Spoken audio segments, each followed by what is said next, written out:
Je m'appelle Juliette G. Beaumont. J'ai 29 ans et le moment où j'ai réalisé que mon petit ami, Étienne Collin, me mentait peut-être n'est pas venu de quelque chose de dramatique. C'est venu d'une simple question concernant le dîner. Nous étions ensemble depuis 2 ans, vivant dans un appartement calme à Lyon qui nous correspondait à tous points de vue. Nous n'étions pas de ces couples qui avaient besoin d'une adrénaline constante. Nous aimions nos petites routines, nos agendas partagés, prendre des nouvelles l'un de l'autre au cours de la journée, savoir où se trouvait l'autre sans que cela ne ressemble à de la surveillance. Ce n'était pas du contrôle, c'était rassurant. Du moins, c'est ce que je croyais. Il y a 3 mois, quelque chose a changé. Ça a commencé par de petits détails. Étienne a désactivé le partage de sa position sur son téléphone. Quand je lui ai posé la question, il a balayé ça d'un revers de main comme si ce n'était rien. Il a dit que son téléphone buguait et qu'il réglerait ça plus tard. Il ne l'a jamais fait. Je n'ai pas insisté. Les relations exigent de la confiance et je ne voulais pas être le genre de personne qui remet tout en question. Mais ensuite, il y a eu ce fameux mardi. J'étais dans la cuisine en train de préparer le dîner quand je lui ai demandé à quelle heure il pensait rentrer du yoga. Une question simple. Le genre de choses que nous nous étions demandé des centaines de fois auparavant. Ses pas se sont arrêtés dans le couloir. Une seconde plus tard, il est entré dans la cuisine, l'expression déjà tendue. « Pourquoi passes-tu ton temps à me suivre à la trace pour savoir où je suis » a-t-il lâché agressivement. Je suis resté là, ma spatule à la main, essayant d'assimiler ce qu'il venait de dire. « Je te posais une question pour le dîner » ai-je dit lentement. « Non, c'est constant » a-t-il continué, la voix montant. « Tu as toujours besoin de savoir où je suis, ce que je fais, avec qui je suis. » C'est étouffant, Juliette. Je n'arrive plus à respirer dans cette relation. Les mots ne semblaient pas réels.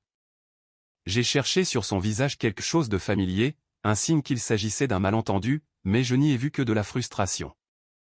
Un ton tranchant, sur la défensive, presque répété à l'avance. Je n'ai posé qu'une seule question, ai-je dit. Il a croisé les bras. Et peut-être que tu as raison de t'inquiéter, a-t-il marmonné. Peut-être que j'ai effectivement besoin d'espace. C'est à ce moment-là que tout s'est fissuré. Parce qu'il n'était pas question de yoga. Il s'agissait de toute autre chose. J'ai éteint les plaques de cuisson, l'appétit coupé. Tu veux de l'espace, ai-je dit doucement. D'accord, tu l'as. Ce soir-là, il est parti au yoga et n'est pas rentré avant presque 23 heures. Je ne lui ai pas demandé où il avait été. Le lendemain matin, j'ai moi aussi désactivé le partage de ma position. S'il l'a remarqué, il n'a rien dit. Au cours de la semaine suivante, j'ai essayé quelque chose que je n'aurais jamais cru faire. J'ai arrêté de poser des questions. Fini les « à quelle heure rentres-tu » fini les petits messages dans la journée, fini la curiosité concernant ses projets. Je répondais quand il m'envoyait un SMS, mais je ne prenais plus aucune initiative. Je suis devenue distante, polie, comme une colocataire. Et le plus étrange ? Il semblait soulagé. C'est là que j'ai su que quelque chose n'allait vraiment pas. Un partenaire sain ne se détend pas quand la connexion disparaît. Quelques jours plus tard, j'ai retrouvé mon ami Léo pour prendre un café. Il m'a regardé remuer ma boisson pendant une bonne minute avant de dire « Tu es bien silencieuse. Qu'est-ce qui se passe ?» Je lui ai tout raconté. La dispute, la distance, la façon dont Étienne avait transformé quelque chose de normal en quelque chose de toxique. Léo n'a pas hésité. « C'est de la projection » a-t-il dit. « De la projection ? Ouais, les gens t'accusent de ce qu'ils sont eux-mêmes en train de faire. C'est plus facile que d'admettre la vérité. » J'ai secoué la tête. Il ne me trompe pas. Alors pourquoi a-t-il l'air coupable ? Je n'avais pas de réponse. Ce week-end-là, Étienne a parlé d'un séminaire d'entreprise. À Annecy, a-t-il dit d'un ton désinvolte. 4 jours, juste des trucs de team building. Quelque chose dans la façon dont il l'a dit m'a noué l'estomac. Trop désinvolte, trop récité, comme s'il avait pratiqué sa réplique dans sa tête avant de la prononcer à voix haute. « Tu pars quand » ai-je demandé. « Jeudi matin, retour dimanche soir. »« Ça a l'air sympa » ai-je répondu. Il m'a regardé pendant une seconde comme s'il s'attendait à d'autres questions. Comme aucune ne venait, quelque chose a traversé son visage. De la déception. Ce soir-là, il est entré dans les détails de son séminaire. Les ateliers, les intervenants, les activités d'équipe. Ce niveau de détail semblait excessif, comme s'il essayait de me convaincre de quelque chose que je n'avais même pas remis en question. C'est à ce moment-là que j'ai pris ma décision. Ni par colère, ni par vengeance, mais avec une grande lucidité. S'il voulait de l'espace, j'allais lui en donner. Totalement. J'ai pris mon téléphone et j'ai appelé Léo. Que dirais-tu d'un week-end de dernière minute à Monaco, ai-je demandé. Il y a eu un silence. Puis il a ri. Je t'écoute. De jeudi à dimanche, ai-je précisé. J'ai besoin de me vider la tête. Tu es sûr que ce n'est pas à cause de lui? C'est pour moi, ai-je répondu. Et pour la première fois depuis des semaines, c'était la vérité. Nous avons réservé nos vols pour Nice ce soir-là. Jeudi matin, Étienne est parti à 6 heures. Il a embrassé mon front comme si tout était normal. Comme si rien n'avait changé. Comme s'il n'avait pas déjà commencé à s'éloigner. 2 heures plus tard, je partais pour l'aéroport. Je ne lui ai rien dit. Pourquoi l'aurais-je fait? Il avait été très clair sur le fait qu'il ne voulait pas que je sache où il était. Cela me semblait de bonne guerre. Et je n'avais pas encore idée à quel point cela s'avérerait juste. Monaco était exactement ce dont j'avais besoin. Bien que je ne m'en sois rendu compte que la première nuit, quand je me suis surprise à rire sans forcer. Léo et moi avons passé notre première soirée à déambuler dans les salles de casino illuminées comme en plein jour, à manger des plats hors de prix, à nous moquer des touristes et à marcher sans but, le genre de balade qui ne semble libératrice que lorsque personne n'attend rien de vous. Pour la première fois depuis des semaines, je ne pesais pas mes mots. Je ne me demandais pas si une question innocente allait se transformer en accusation. Je n'essayais pas de décoder les humeurs d'Étienne. Je respirais, tout simplement. Et c'est peut-être ce qui a rendu tout cela si limpide. Le vendredi soir, j'ai enfin regardé mon téléphone. Cet appel en absence d'Étienne. Une longue série de SMS. Salut, comment s'est passée ta journée? Tu es bien silencieuse. Tout va bien? Juliette, où es-tu? Pourquoi tu ne réponds pas? Je ne vois pas ta position. Il s'est passé quelque chose? Juliette, je commence à m'inquiéter. S'il te plaît, réponds. Ce n'est pas drôle. Appelle-moi. J'ai fixé l'écran, un sentiment froid et presque immunisé s'emparant de moi. Léo s'est penché, en a lu quelques-uns, puis a lâché un petit rire. C'est l'hôpital qui se moque de la charité. N'est-ce pas?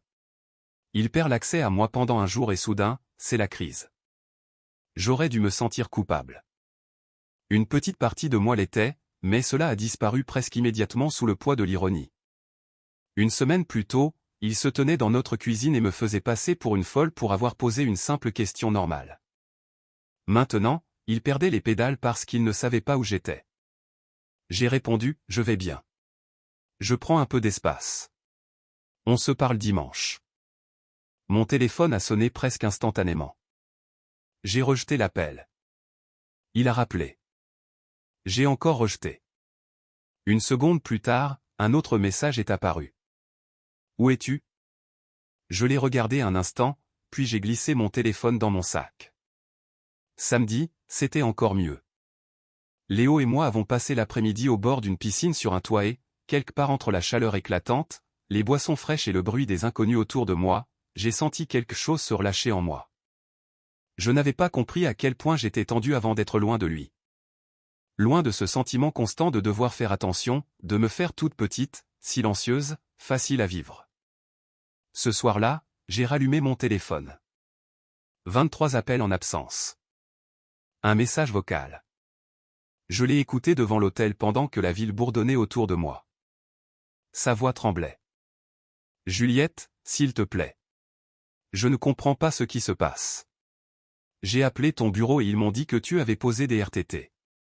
J'ai appelé ta mère et elle ne sait pas où tu es. Je panique complètement.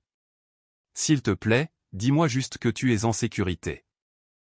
Léo a haussé un sourcil quand je le lui ai dit. Il a appelé ton travail? Et ma mère. Ce n'est pas de l'inquiétude, a-t-il dit. C'est de la panique parce qu'il a perdu le contrôle de la situation. Il avait peut-être raison. J'ai rappelé Étienne. Il a décroché avant la fin de la première sonnerie. Juliette, mon Dieu, où étais-tu? Je te l'ai dit, je vais bien. Ce n'est pas la question. Où es-tu? Je me suis adossé à la rambarde et j'ai regardé les lumières. Est-ce que ça a de l'importance? Un silence. Puis, plus doucement, oui, c'est important. Ça m'a presque fait rire. Intéressant, ai-je dit. Parce que la semaine dernière, te demander où tu étais, c'était étouffant. C'est différent. Non, ai-je dit calmement. Ça ne l'est vraiment pas. Il a expiré brusquement. Tu as disparu. Je t'ai dit que je prenais de l'espace. Tu as dit que tu en avais besoin.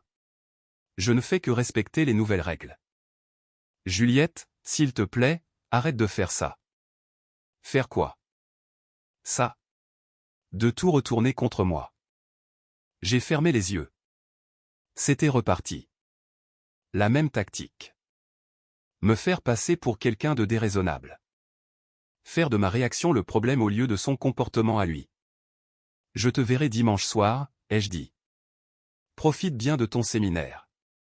Et avant qu'il ne puisse répondre, j'ai raccroché. Mes mains tremblaient après ça, mais pas de peur. De lucidité.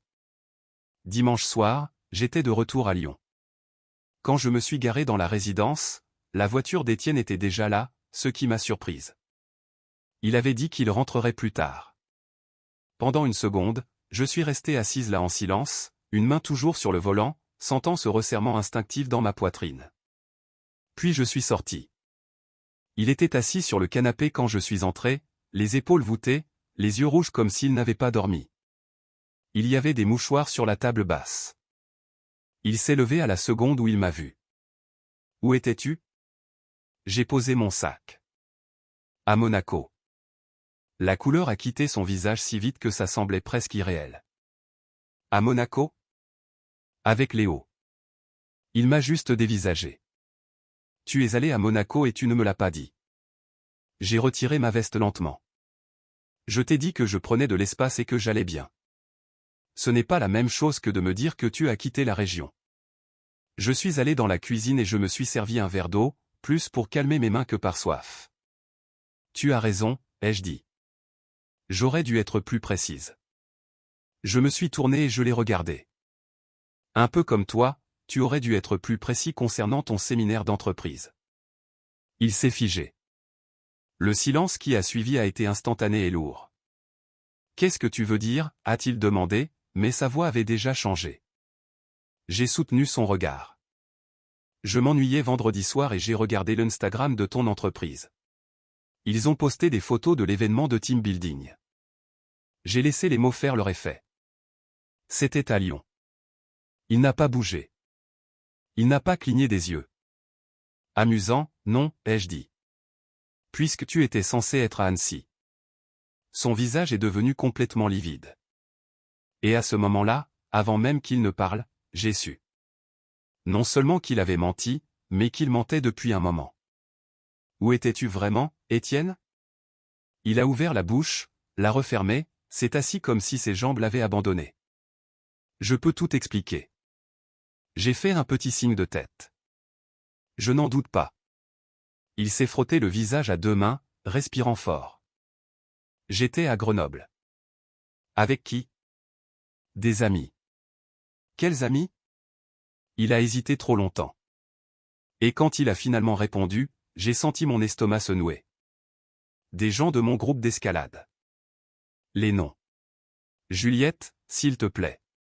Les noms. Ses yeux ont fui les miens. Manon, Chloé, Thibaut. Une autre pause. Et Margot. Margot? Je connaissais ce nom. La même Margot dont il m'avait dit de ne pas m'inquiéter il y a 6 mois. Celle qui n'arrêtait pas de lui envoyer des messages tard le soir. Celle qu'il affirmait n'être qu'une amie. J'ai posé mon verre avec précaution. Margot? Il n'a rien dit. La même Margot à propos de laquelle tu disais que je me faisais des films. Il ne s'est rien passé, a-t-il dit rapidement. J'ai ri une fois, un rire sec et vide.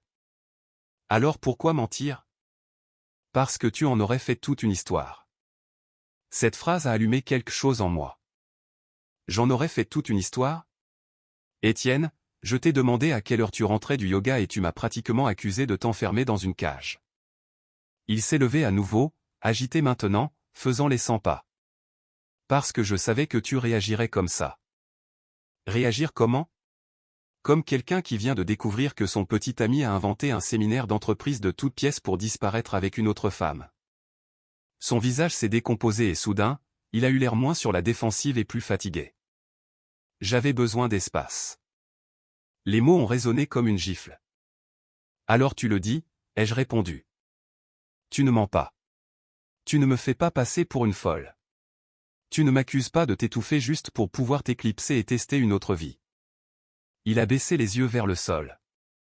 C'était la seule réponse dont j'avais besoin. Pendant un moment, aucun de nous n'a rien dit. Étienne se tenait là, au milieu du salon, fixant le sol comme si, en évitant mon regard assez longtemps, la vérité finirait par se transformer en quelque chose de moins sordide. Mais ce n'est pas arrivé. Elle était juste là, entre nous, lourde et indéniable. Je ne l'avais pas prévu comme ça, a-t-il finalement dit. Sa voix était plus calme maintenant, presque fragile. C'est juste arrivé. J'ai laissé échapper un lent soupir. Non, ai-je dit, ce n'est pas juste arrivé. Il a levé les yeux vers moi, confus, presque suppliant. Tu as désactivé ta localisation il y a des semaines. Tu as commencé à chercher la dispute. Tu m'as fait croire que j'étais le problème parce que je posais des questions normales. Ensuite, tu as inventé un voyage d'affaires entier pour pouvoir disparaître avec quelqu'un d'autre. J'ai légèrement secoué la tête. Ce n'est pas quelque chose qui arrive simplement, Étienne. C'est quelque chose qu'on construit. Ses épaules se sont affaissées sous le poids de mes paroles. Je ne savais pas ce que je voulais, a-t-il avoué. Margot et moi, on a commencé à se parler un peu plus. Elle m'écoute. Elle ne me fait pas me sentir sous pression tout le temps. Sous pression, ai-je répété, ma voix presque calme maintenant. Par quoi? Par le fait d'être en couple? D'avoir des comptes à rendre à quelqu'un qui tient à toi. Il n'a pas répondu parce qu'il n'avait pas de réponse. Je me sentais pris au piège, a-t-il dit après un moment. Le mot a résonné dans ma poitrine, creux et tranchant. Pris au piège, ai-je répété doucement. C'est ce que ça te faisait de m'aimer? Il a passé une main dans ses cheveux, reprenant ses allées et venues. Ce n'est pas si simple. Ça l'est, ai-je dit. C'est juste que tu n'aimes pas comment ça sonne à voix haute. Il s'est arrêté de marcher et m'a regardé, les yeux vitreux, désespérés. Il ne s'est rien passé physiquement. J'ai soutenu son regard. Arrête, ai-je dit doucement. Arrête, tout simplement. Parce que ça n'avait aucune importance. Peut-être qu'il disait la vérité. Peut-être pas. Mais le mal était déjà fait, bien avant Grenoble. Bien avant Margot. Ça a commencé au moment où il a choisi la malhonnêteté plutôt que la communication. Le moment où il a décidé qu'il était plus facile de me manipuler que d'être honnête avec moi. Tu as décroché de cette relation il y a des semaines, ai-je continué. Tu n'as juste pas eu le courage de le dire. Ce n'est pas vrai, a-t-il dit précipitamment. Je t'aime. J'ai presque souri à cela. Peut-être bien, ai-je dit, mais pas assez pour être honnête. Pas assez pour protéger ce que nous avions. Et certainement pas assez pour me respecter. Son visage s'est de nouveau décomposé. Juliette, s'il te plaît. Je vais arranger ça. Je vais couper les ponts avec elle complètement. Je vais suivre une thérapie. Tout ce que tu voudras. C'était là. La panique. Non pas parce qu'il réalisait ce qu'il avait fait, mais parce qu'il réalisait qu'il était en train de me perdre.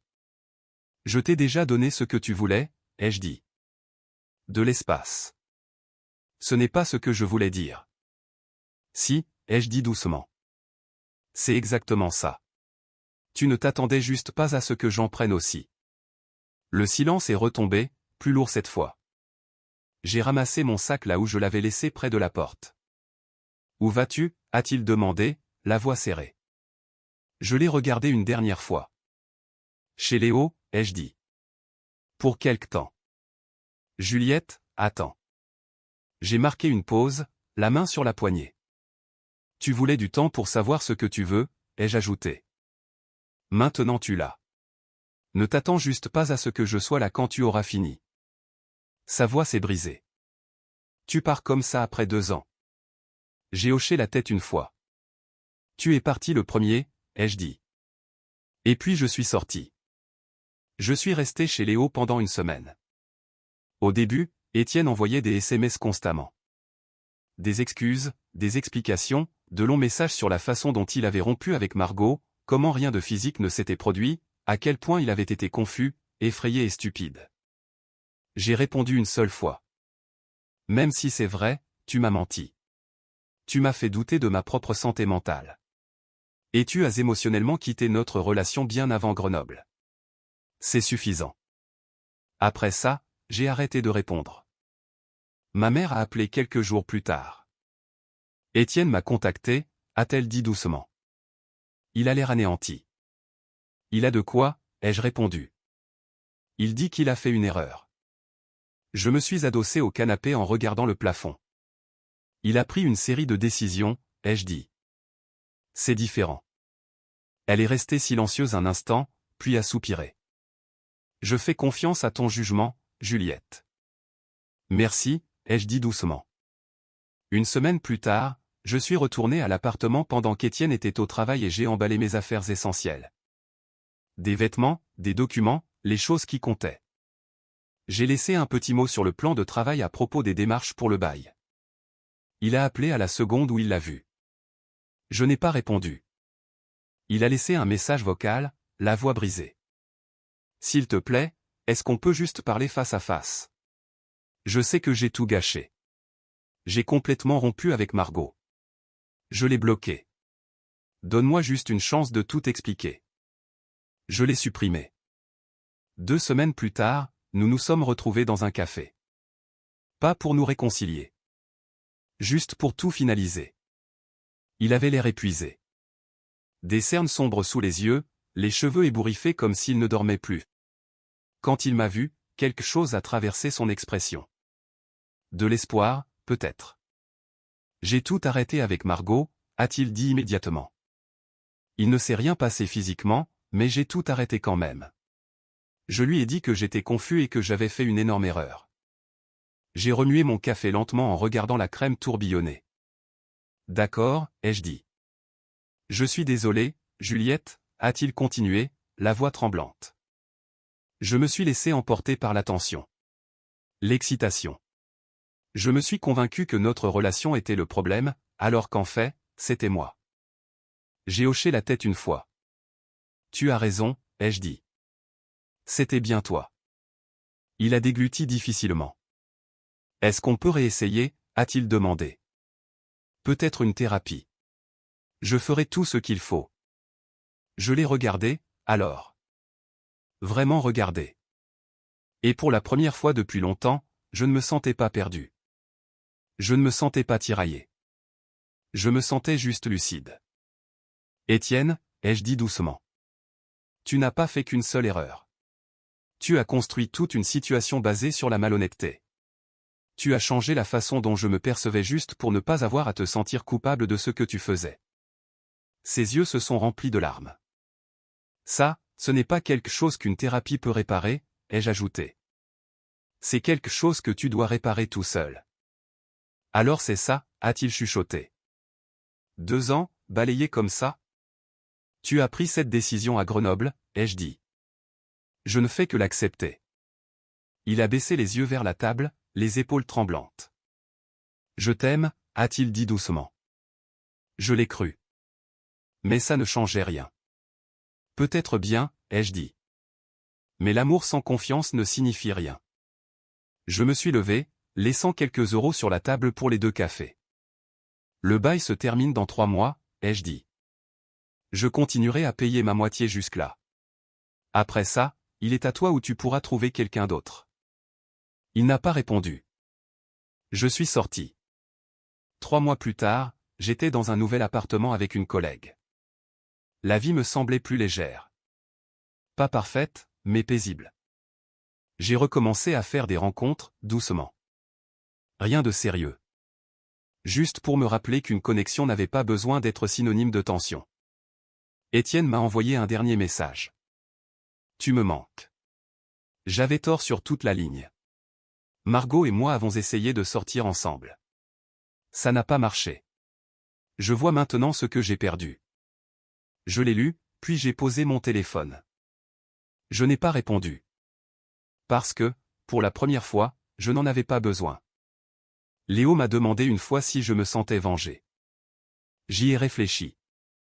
Je me sens libre, ai-je répondu. Et c'était la vérité. Étienne voulait de l'espace pour savoir ce qu'il voulait. Il s'avère que j'avais besoin de la même chose. Et parfois, la chose la plus forte que vous puissiez faire, c'est d'arrêter de courir après quelqu'un qui vous a déjà laissé partir.